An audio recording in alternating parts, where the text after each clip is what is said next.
All right, the last lesson in the energy unit that I'm going to talk about is thermal energy. So what's the goal today? I want you to be able to explain the concept of thermal energy and use it to discuss the three types of transfer and complete associated calculations. So some of this is going to start overlapping a little bit with chemistry, and this is where physics and chemistry kind of meet momentarily. So the kinetic molecular theory. Okay? Kinetic molecular theory is the current theory used to understand atomic theory and related material. So here are the three postulates that were developed. Okay? We assume that all matter is made up of small moving particles called atoms. These atoms group together to form molecules. So if this sounds familiar, you probably talked about or discussed this in the grade 9 or 10 science course. So most of you should have seen this or remember this from before. So basically all matter is made up of small particles, which we call atoms. The second one, these atoms or molecules exert forces on one another. And that's where chemistry comes into play. They talk about your valence or your shells or your orbits. And that talks about the strength of each atom and how much it hangs on to its electrons and so forth. So these atoms or molecules exert forces on one another, and they keep them in a certain distance from each other by repulsing or attracting. The third and final postulate is the distance between molecules and strength of force between them is responsible for our three physical states: solid, liquid, and gas. All right? Don't memorize these. Don't put them on the cheat sheet. I'm not going to have you regurgitate this. My assumption is this is previously known knowledge, so I'm not going to have you test it on the kinetic molecular theory. All right?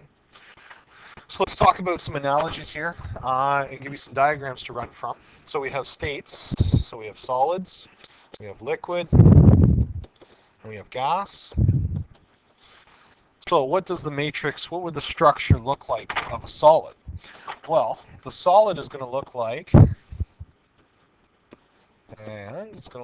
a fixed box with these bonds. Oops.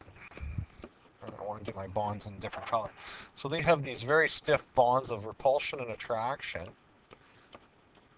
I'm going to move and draw it into 3D here. So there and there, moving across. What you get is a nice, stable 3D structure. Looks something like this. It's not perfect, but it's good enough. Alright, it gives you the illusion of 3 dimensions. Alright, and these red bonds are very, very stiff. Okay, they don't allow a whole lot of movement, obviously. So what's the analogy? Basically go outside and tide the class together. So I'm going to hook everyone up together with, let's go steel rods or posts. Let's go steel rods. Okay, so if I go out and I strap everyone the end of a steel rod to each person, okay, you're going to form a rigid structure because person 1 has a steel rod connecting them here, has a steel rod connecting her there, and then there'd be also steel rods on the diagonal. So you wouldn't be able to move a whole lot. All right, and that's what a solid is that strength of structure. Okay, it keeps everyone in a rigid position. So the liquid then, what's a liquid look like? Well, the liquid has particles, and their bonds are a little bit more loose. So what I'm going to do is I'm going to use the wavy lines to show that I'm not connecting these particles or these atoms or molecules with a steel rod, but they can have a little bit of flex. So you can think of it, I'm drawing in springs essentially, and that would be my analogy. So I went out and I tied the class together with bungee cords. So now you have a little bit of freedom. All right, each person is allowed to stretch and move away, but you know what happens when you get to a certain distance from another person. The bungee cord tries to pull you back in, so that you have a limited freedom, but you have a little bit more, you can actually, if I wanted to go through a doorway, you could actually squish together to get through that doorway. If I said, put a fire in between you and you want to get far from the fire, you all could. So there's a little bit more flexibility here. Finally, I want to look at the gases. And the gases then, basically, those particles have the most freedom. Okay? So I'm not going to connect the bonds. There's a little bit there, but not enough to actually hold them on. So you know that with gas, over time, gas will spread out, dissipate. You won't be able to smell it after a while because it's all gone. And basically, I don't tie the class together. Oops. Don't tie class together. And I turn my back. Then you, being students, will sneak away and I'll never see you again. So, here's me. And here are you guys running away. Here we go. Whee! And we're gone. Oops, came back. There we go. All right, so that's basically what's happening there with the gases. So let's talk about it in terms of energy then. Okay, who has the most energy? Well, energy is kind of associated with some vibration with movement. So what we find is, as we move through the chart here from one stage to the next, gas has the most energy. Or the particles inside a gas have the most energy. Why is that? It's because there's bonds. In order to break these bonds that connect them together, go to a different color here. In order to break those bonds, you need energy to break those bonds. Okay, so what happens, think of it in terms of going from a liquid down to gas. Basically, you boil the water. What happens? Well, steam is formed. Okay, so when steam is formed, the particles then can drift away, drift apart from each other. So you gave them the most energy. That would mean down here, solids have the least energy. And the particles are vibrating, but they don't vibrate enough in order to break apart. So if you want to think of it in terms of going from ice, apply heat, it then breaks apart, and it will spread out, becomes a liquid, and this would then become a steam or gas, and then would disappear altogether. Okay, so there we are. And that, again, it should be a little bit of review there that you should have seen some of that material before. So let's talk about thermal energy transfer from that. There are three types of heat transfer.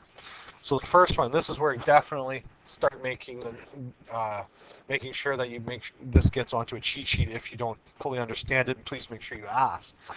Conduction is the process of transferring heat by particle collisions. So what that means is, and I'll give you a couple of examples here, because that's the easiest way to figure it out. Now, as this video gets older and older, not many people are going to remember this, but there's going to be some people in here that have seen the stovetop, where you have the spiral stovetop element. All right, so it looks like this. So what happens is we bring electricity in and heat this resistor. From there, the heat then dissipates outward in a spiral fashion to the very tip. Okay, so I'm going to put old stovetop element.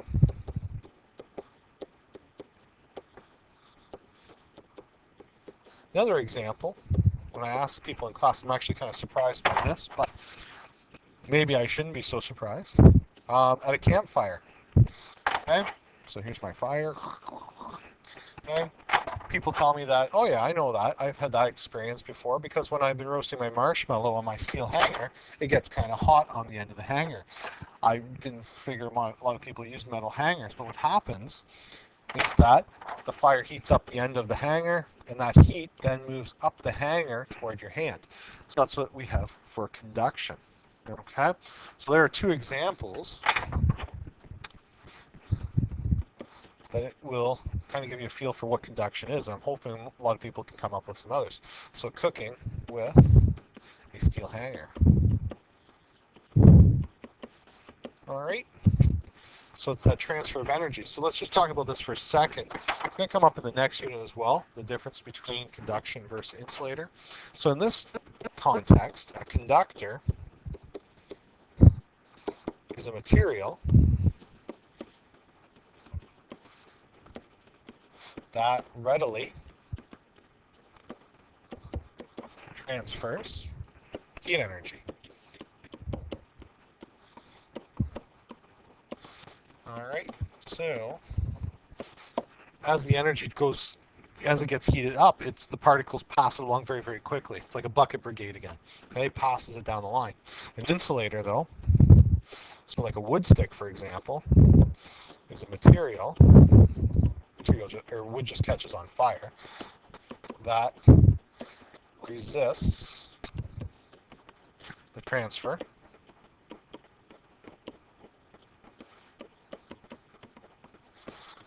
of heat energy.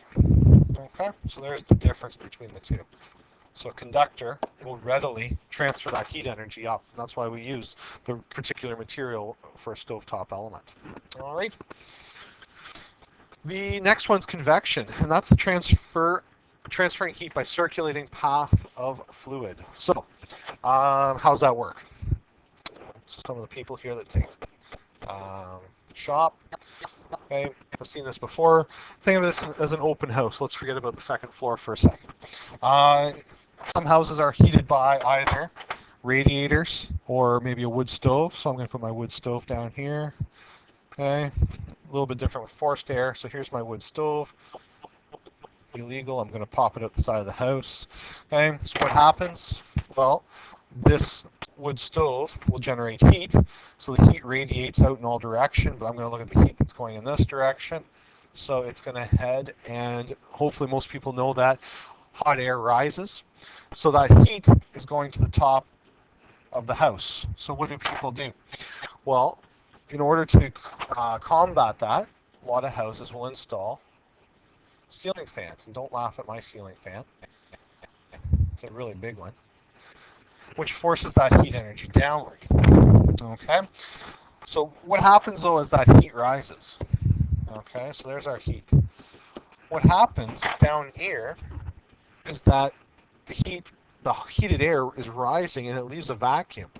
So what it's doing then is it's sucking cooler air downward. So it creates a void where air needs to fill in.